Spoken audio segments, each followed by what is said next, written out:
Dashboard here. This video is going to showcase something that really gets on my nerves.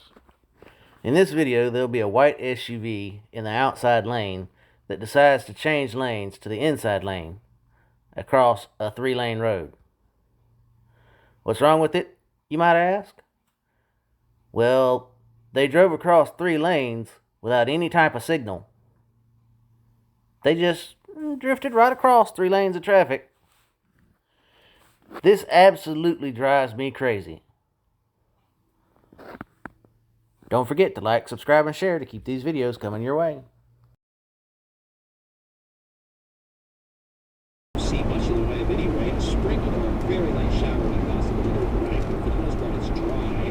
And the air behind this front is not at all significantly cooler. We still reach into the 70s tomorrow. It's tracking a cloudy start to the weekend with a few chances for rain at times. The full forecast will time out the arrival coming up in just a few minutes. WOKV News Time now 2:02. Coming up, we're going to take a look at your drive if you're headed through Arlington. And then more of the Mark K Show next. Listen weekday mornings for the 8 a.m. expanded news feed, sponsored by Bureau Air Conditioning of State. Hey you. Yeah, you. If you enjoyed this video and want me to continue making these videos, leave a like, leave a comment, share this video, even click that little subscribe button. Come on, you know you wanna.